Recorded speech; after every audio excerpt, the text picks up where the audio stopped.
Hi guys, welcome to Art Inspirations. I'm Anastasia.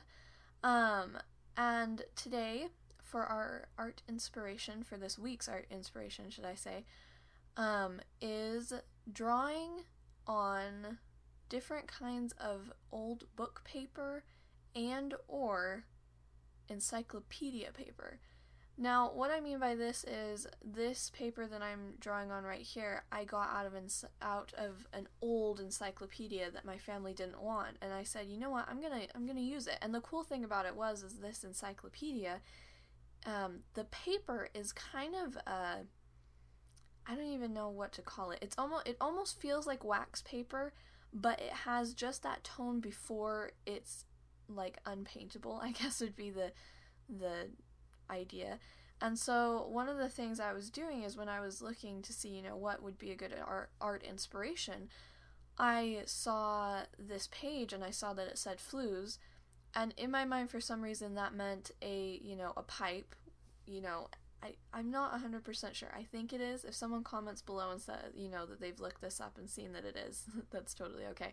But pretty much that's what I was going for, and Mary Poppins popped into my head, and so I went with, you know what, I'm going to draw a chimney sweep sitting on top of a chimney. And so that is kind of what the inspiration for this was. And it was just funny that it literally came from just seeing a word and going, that idea popped into my head, I'm gonna draw that. And so, like, this kind of art inspiration is a little bit more, up to you and what you want to do with it. But this idea of find an encyclopedia, go to your local thrift shop. If you can find an encyclopedia that is, old and has somewhat of a thick paper, and or it has kind of a consistency that is possible to watercolor on, buy it. And the cool thing about it is that can be used for so many different pieces of art, and it doesn't really cost that much. So it gives you both a cost-effective way to do some fun art, and it gives you a really great way to practice and really, get your creative juices flowing by trying out different things. Or if an idea pops into your head via that one word or something about what the word means, then draw it, So just sit down and try and sketch that idea out.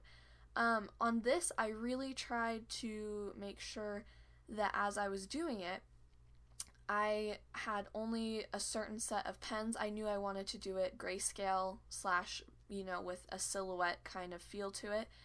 And so that's what I went for.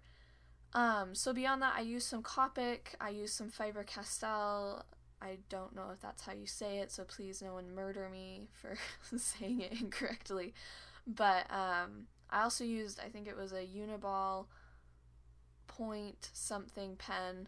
That's one of my favorite pens to draw with recently. I like to switch around a lot of times with different pens, but that's pretty much the gist of this. So definitely keep staying creative, and just know that, like, especially with this idea, this kind of way of doing something, of using old books, it could be any book, using old books as a way to draw and do different things is a great way to stay inspired, because it can help you to see something or think of something and go, oh, that's a really good idea that maybe you would not have thought of on your own. And so that is this week's tip / art inspiration. And so with that said, thanks for staying and checking this out. I hope you enjoy. Sorry, that was my ferret. And stay inspired, keep being creative, and hope you guys have a great day.